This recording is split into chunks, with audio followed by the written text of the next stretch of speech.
السلام علیکم قدرمنو کتونکو، زه یم ستاسو ورور ستاسو ملګری صدام حسین شباب. یو ځل بیا د یو نوي پروګرام سره ستاسو مخې ته راځم. نن چې چونکې زما ډېر خواږه یاران کوم چې زما ډېر چونکې په دې لاکډاون کې یاد شوي هم وو او ډېر په مینه راغلی یم پېښور ته. نن چونکې زمونږ ایګزام هم روان و، نو هغه هلته نیټ سیسټم صحیح کار نه کوي، انټرنیټ فیسلیټیز خو چونکې په هغه علاقو کې شته نه، نو هغه دوه پیپرې خو زما نه خرابې هم شوې، خو بل له مې ځان نه ورساو بیا. نو نن چونکې راشد خان راشد او افسر افغان زما سره ناست دي. زه چونکې دلته په یو هاسټل کې پروت یم، د یو ملګري سره یو زه میلمه پروت یم، خو دوی بیا هم په ډېر په منډه په یو شارټ میسج باندې زما خوا له ځان نه رسولی، نو زه یې ډېره شکریه ادا کوم.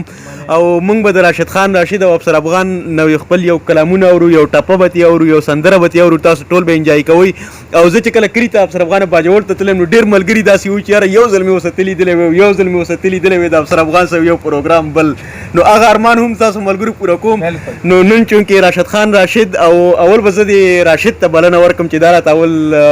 یو دوه درې ټپیزې ووایي یا ټپې راته وکړي او بیا به ستاسو نه خپل کلام واورو. ښه،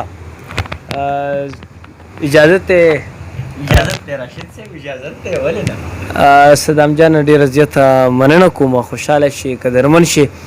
یو څو ټپې به ډالۍ کوم، هغې کې به راسره افسر هم مرسته وکړي. زه خو ستا سره حاضر یم.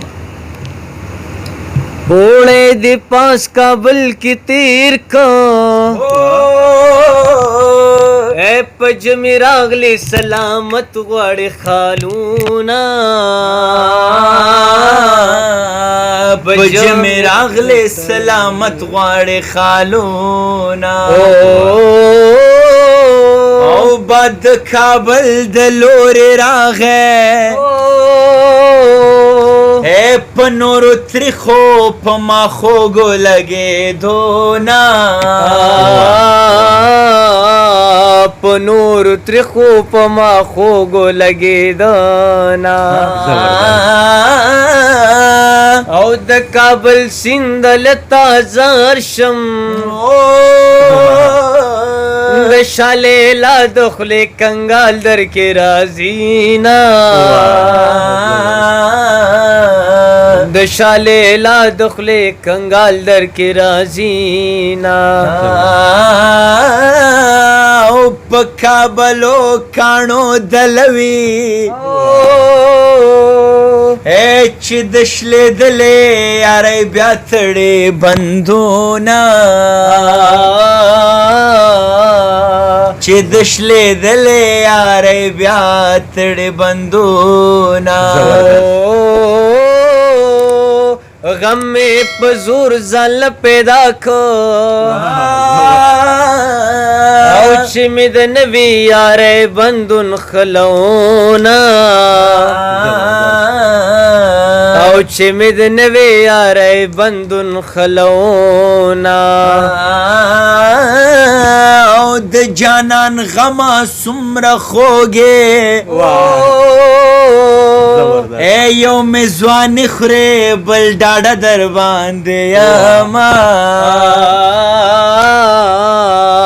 یو مې ځواني خورې بل ډاډه در باندې یما، او جانان غم د مسلمان دی وای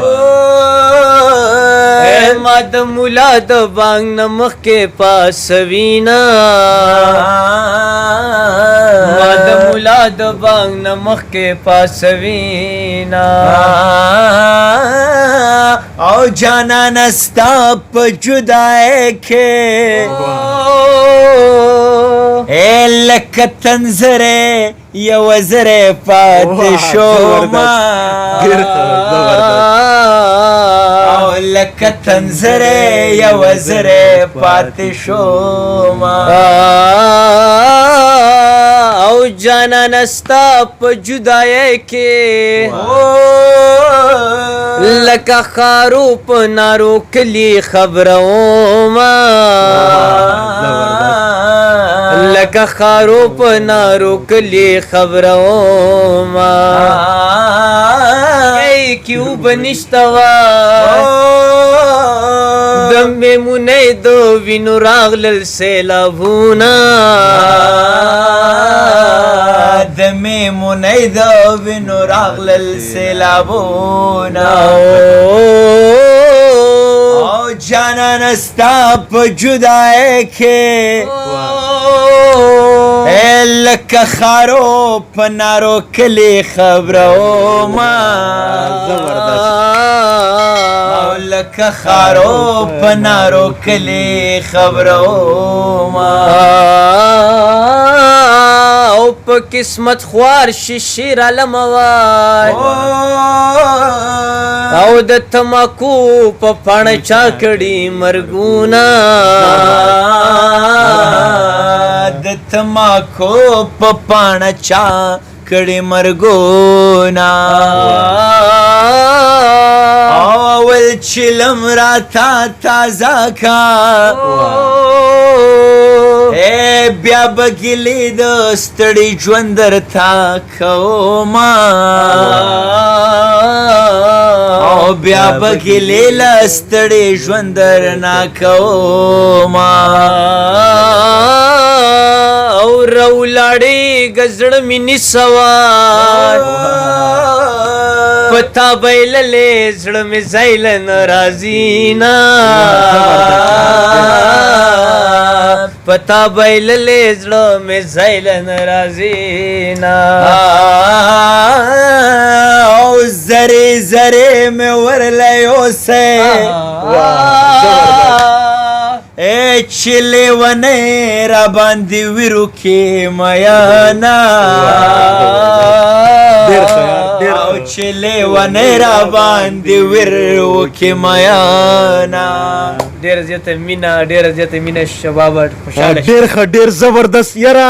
چې کله لاک ډاون شروع شوی دی دونه په ستونزو کې زه نښتی وم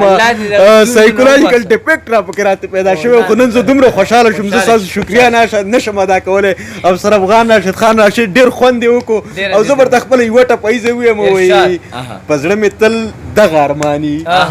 په زړه مې تل دغه ارماني و چې راسخوا کې خپل جاناني په ما جنت بیا دا جهاني وایي چې مور او پلار یې شهزادګاني ځکه یې نونه بغدادۍ کوترې وینه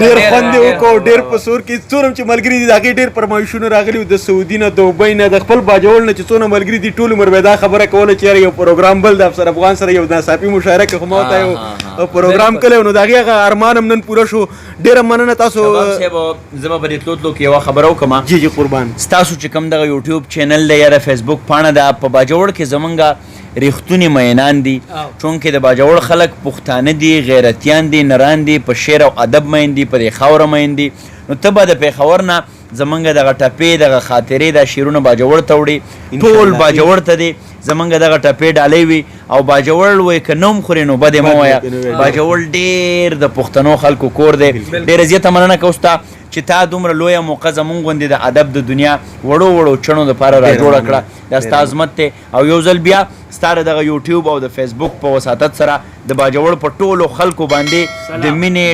ډک سلام ډېره مننه